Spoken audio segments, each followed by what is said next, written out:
하나님 말씀입니다. 신약성경 빌립보서 4장 10절로 13절 말씀입니다. 신약성경 322페이지입니다. 322페이지 빌립보서 4장 10절로 13절 우리 한 목소리로 읽겠습니다. 시작. 내가 주 안에서 크게 기뻐함은 너희가 나를 생각하던 것이 이제 다시 싹이 나미니 너희가 또한 이를 위하여 생각은 하였으나 기회가 없었느니라. 내가 궁핍함으로 말하는 것이 아니니라. 어떠한 형편에든지 나는 자족하기를 배웠노니 나는 비천에 처할 줄도 알고 풍부에 처할 줄도 알아. 모든 일 곧 배부름과 배고픔과 풍부와 궁핍에도 처할 줄 아는 일체의 비결을 배웠노라. 내게 능력 주시는 자 안에서 내가 모든 것을 할 수 있느니라. 아멘. 오늘 말씀 제목은 능력 주시는 자 안에 있으라입니다. 능력 주시는 자 안에 있으라. 본문을 주로 자족이다, 적응력이다 이렇게 말합니다. 비천에도 풍부에도, 그리고 배부름에도 배고픔에도, 풍부도 궁핍도 어떤 상황에 있든지 요동이 없는 거죠. 이게 맞죠? 그런데 이 10절부터 13절까지의 말씀의 핵심은 13절 맨 앞부분에 내게 능력 주시는 자 안에서입니다. 그러니까 자족이나 적응력이다, 요동함이 없는 삶은 내게 능력 주시는 자 안에서만 가능한 거죠. 능력 주시는 자 밖에 있으면 자족이고 적응력이고 없는 거예요. 능력 주시는 자 안에 있으면 자족하고 적응하고 요동하지 않습니다. 그러니까 자족이나 적응력은 성격의 문제가 아니고 개인 성향의 문제가 아니고 상처와 아픔이 많고 적음의 문제가 아니라 내게 능력 주시는 분이 결정하는 거예요. 하나님이 내게 능력을 주시지 않으면 자족과 적응력 없는 거예요. 요동하게 되는 거죠. 그러니까 중요한 것은 어떤 상황이든 능력 주시는 자 안에만 있으면 되는 거죠. 능력 주시는 자 안에만 있으면 능력을 부어주시는 거예요. 어떤 능력인데요? 이 능력이 어떤 능력이에요? 아무것도 나를 흔들 수 없다 이 말이에요. 아무것도 나를 흔들 수 없게 하는 능력이에요. 요동하지 않는 거죠. 이거를 본문에서는 자족과 적응력이다라고 했어요. 우리가 바울처럼 빌립보 감옥에 있는 게 아니잖아요. 우리가 일반화시키면 아무것도 나를 흔들 수 없어요.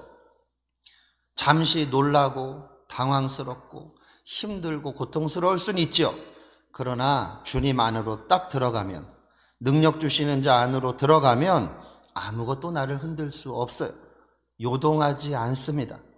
일희일비하지 않고 부화내동하지 않아요. 묵묵히 주님을 주목합니다. 이것이 내 힘으로 안 되는 거예요. 능력을 주시니까 가능한 거죠. 그러니까 우리가 생각해야 합니다. 능력 주시는 자 안에 있을 때 아무것도 나를 흔들지 못한다 하는 거예요. 능력 주시는 자 안에 있으면 어떤 상황에도 능력을 주세요. 그것이 핵심이죠.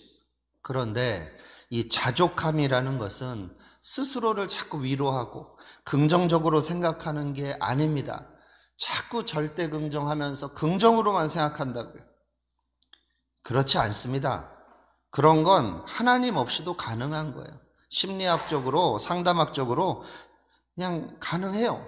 예수 없이도 긍정적 생각, 스스로 위로함 가능합니다. 불신자들이 그렇게 살아요. 세상 학문이 그렇게 가르친다고요.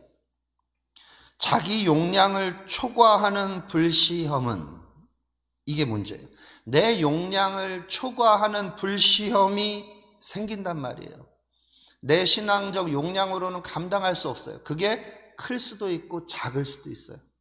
누구의 말 한마디가 내 용량을 초과하는 불시험이 될 수도 있어요. 별것 같지 않은 상황이에요. 평소에는 더 큰 시험도 이겨냈어요. 더 고통스럽다고 생각하는 환경도 넉넉히 이겨냈는데 별거 아닌 것 같은 상황인데 그것이 내 용량을 초과하는 불시험이 될 수 있다는 거예요. 그런 불시험은요, 내 힘으로, 내 통찰력으로, 내 신앙 연조로 감당이 안 됩니다. 능력을 주셔야 되는 거죠.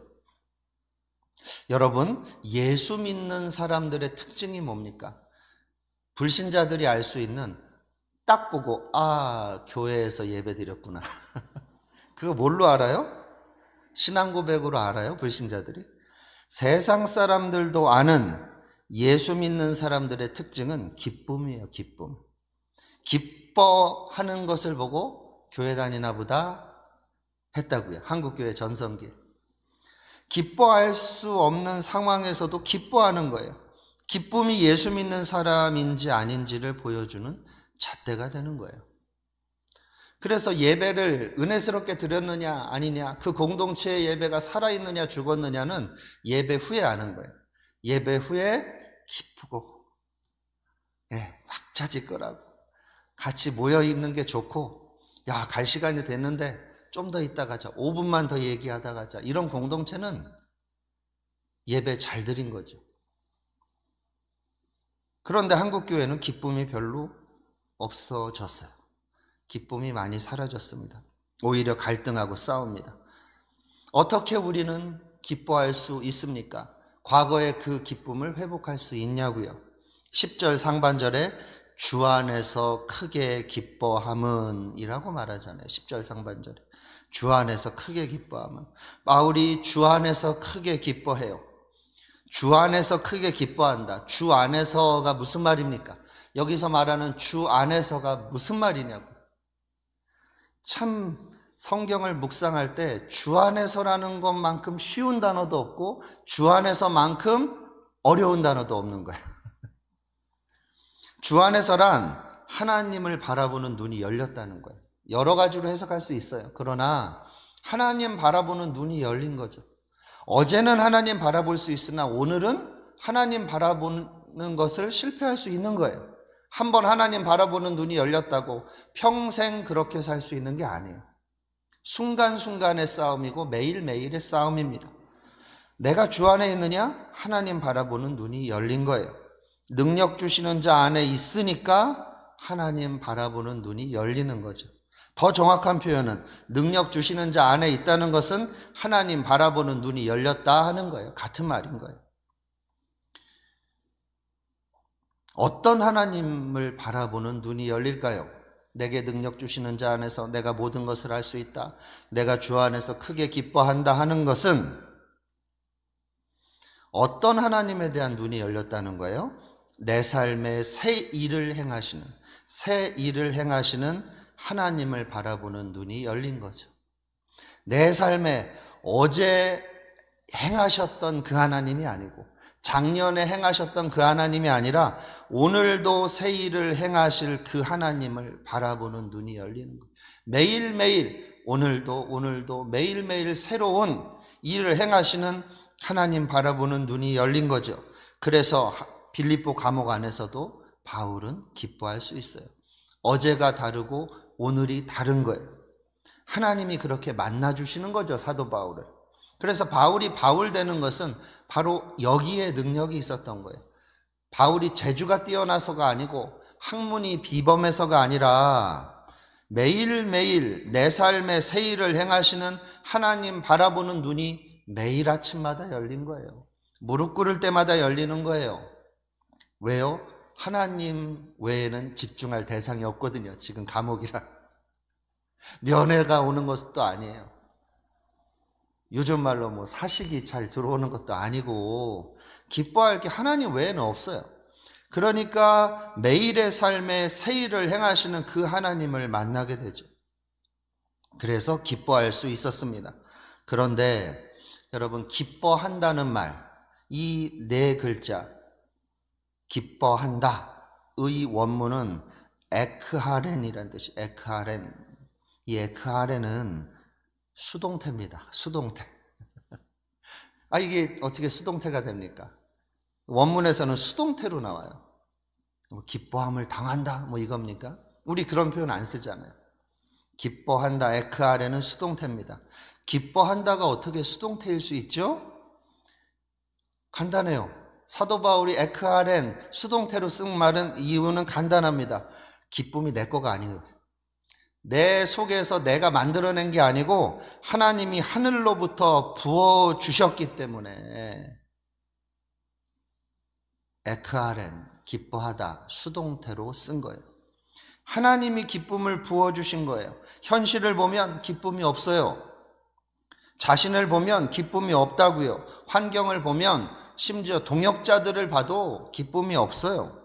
그런데 내 삶의 새 일을 행하시는 하나님 바라보는 눈이 열리니까, 다른 말로 능력 주시는 자 안에 있으니까 하늘의 기쁨이 부어지는 거예요.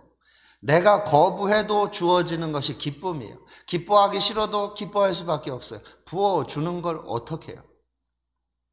성도의 기쁨은 부어주시는 기쁨이에요. 수동태예요.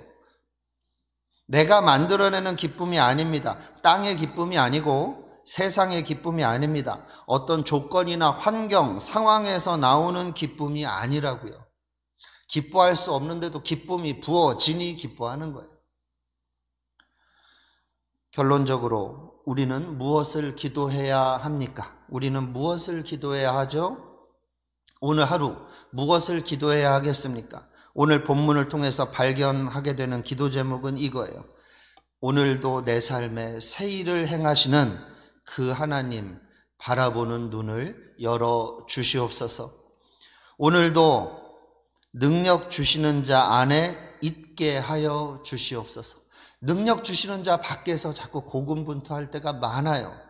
그러나 능력 주시는 자 안으로 매일매일 들어가십시다. 순간순간 들어가십시다. 오늘도 하나님 바라보는 눈이 열리시기 바랍니다. 오늘도 능력 주시는 자 안에서 사시기 바랍니다. 요한복음 1장 50절 51절에서 이렇게 말씀하고 있어요.